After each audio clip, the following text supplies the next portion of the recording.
Ngayon mga pre, pag-uusapan po natin itong, walang iba po 'no, kundi itong si, John Vic Rimulya at siyempre itong si Sara Duterte 'no. Kasi, ang taong bayan nagtataka, ano ba talaga 'to si John Vic Rimulya? Oh, siya po ba ay isang, sumusuporta sa gobyerno o ginagamit lang yung pangulo? Oh, 'di ba? Yun po yung tanong ng karamihan kasi naguguluhan yung taong bayan ngayon, DDS ba siya o hindi? Kasi marami na po siyang kapalpakang ginawa 'no, na ang pangulo po yung nasisisi. Ang pangulo po yung, nasisira, 'di ba? Saglit lang ayusin lang natin 'tong mic, mukhang nag-i-echo.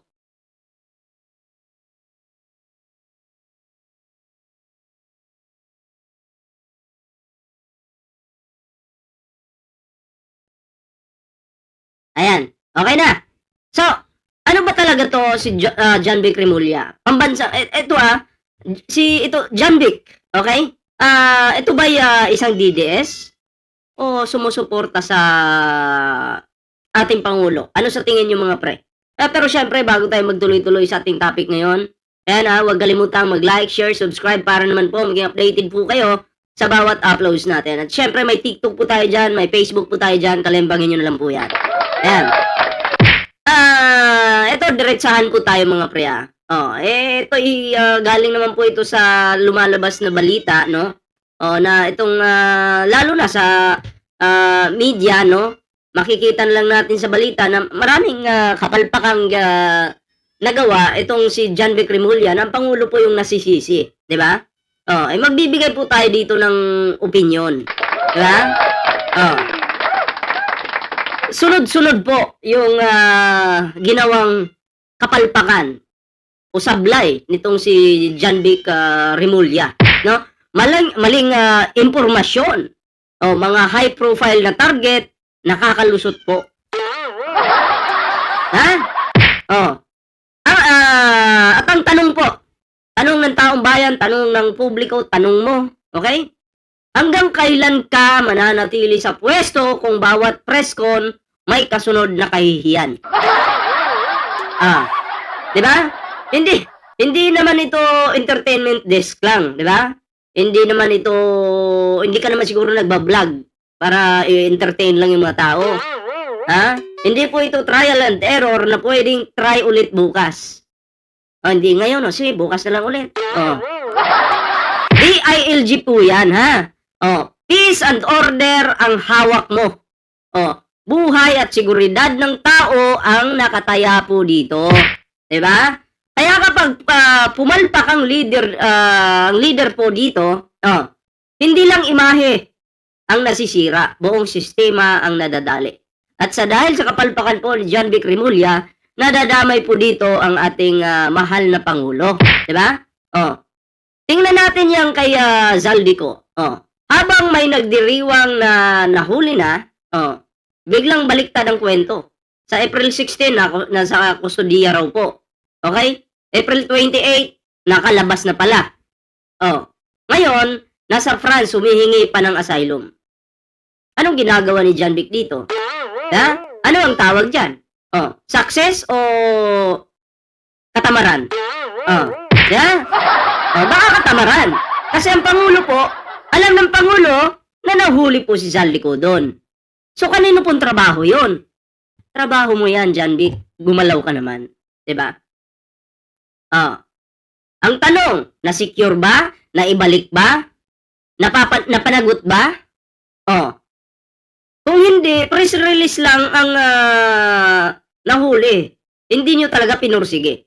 Totoo naman na nahuli talaga, pero pinursige ba ni John Vic? Kaya dapat po ako wala naman akong personal na galit diyan mga pre. Ako'y ordinaryong Pilipino lamang, dapat po palitan niya ng ating mahal na pangulo.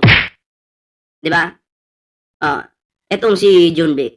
Hindi pwedeng, tatahimik ka lang habang, lumalaki na ang issue.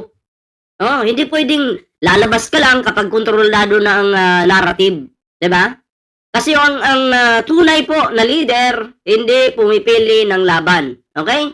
Humaharap po 'yan, sumasagot po 'yan, at higit po sa lahat, umaako ng responsibilidad. Responsibilidad mo 'yan pero hindi mo nagampanan. Oh. Kung hindi mo kayang panindigan ang posisyon mo, baka panahon na para itanong. Ayan ha. Baka panahon na para itanong, ikaw ba ang solusyon? O ikaw na ang problema? Ha? Dahil sa bawat araw, na walang malinaw na sagot, mas lumalaki ang pinsala.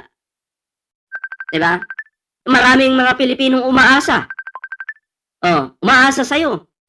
Diba? Pero wala, palpakan naman. Kaya kayo mga pre, ano po inyong reaction dito? Comment down below para naman po mabasa natin yung inyong kanya-kanyang reaction at opinion. Ayan. Kasi binabasa po natin yung inyong mga komento. At ngayon mga pre, pag-usapan naman po natin itong si Sara Duterte. Anong tawag sa kanya ngayon? Queen of Tukhang? Queen of Tukhang kill list?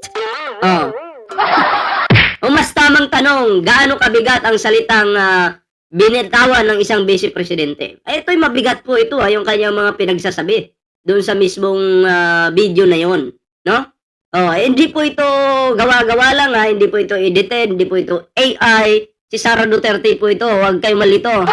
Yung parang nagwala na nababaliw doon sa loob ng kulungan kasama si Lopez. Ito po ay mismong lumalabas sa bibig ni Sara Duterte sa harap ng publiko sa isang press conference na hindi pwedeng i-dismiss bilang simpleng emosyon. Ayan ha.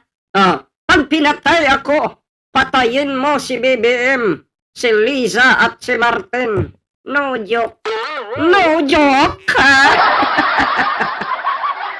Ito po hindi biro ang ganyang salita. Lalo na kung ang nagsasalita pangalawang pinakamataas na opisyal ng bansa.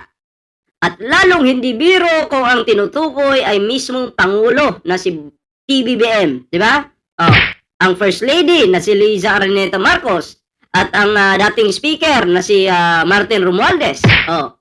Ito po yung hindi maganda kay Sara Duterte. Mayabang po siya sa harap ng media, sa harap ng camera, pero pag pinapatawag na po, nagduduwag. Ito na ang punto. Hindi na ito simpleng banat lang po Hindi naman po ito pampolitika. Doon lang po tayo sa katotohanan. Usapin po ito ng pambansang seguridad. At dito papasok ang mas malaking tanong. Nasaan ang liderato ng DILG sa gitna ng ganitong klaseng pahayag? Secretary John Vic Remulla, tahimik. O sadyang wala kang malinaw na paninindigan. Kasi habang ang bansa ay naguguluhan at naghihintay ng matibay na aksyon, ang nakikita namin, presko na puno ng paliwanag. Pagkatapos yan, parang wala lang. Hindi pwedeng ang ordinaryong mamamayan kapag nagsalita ng ganito, agad iimbestigahan. Pero kapag mataas na opisyal, biglang nagiging natatakot ka or biglang nagiging interpretation. Naalala na yung teacher na nagbiro lang kay Rodrigo Duterte, di ba pinahuli po sa NBI agad? Kahit biro lang yun. Kahit pa sabihin mong no joke. O papasok ka ngayon sa mall. Sabihin mo ngayon, ako'y magpapasabog ng bomba dito sa mall. Siyempre magpapanik mga tao niyan. Tapos bigla mo sasabihin, it's a prank, joke lang, pwede po ba yun? Hindi pwede yun. Hindi po pwede yan. Seryosohin po dapat ang ganyang mga usapin. Hindi po biro-biro lang. Diba? Subukan mo magbiro ngayon sa mall, sa bangko, sa airport. Subukan mo magganyan. Kung di ka makulong. Diba? Ang ginawa pa kaya ni Sara Duterte, mas matindi pa yan. Pagbabanta po sa buhay ng 3 malalaking tao. Diba? Sekretary! Hoy! Sekretary tuloy. Hindi po ito simpleng issue lang na pwedeng palipasin. Trabaho mong tiyakin ang batas ay pantay kahit sino pa ang tinatamaan. O baka naman may pinipili ka. Kaya nagtataka kami, ano ka ba? Kumakampi ka ba sa administrasyon o DDS ka? Oh. Kasi kung ang mensahe ng gobyerno ay no joke, dapat pati aksyon no joke din. Diba?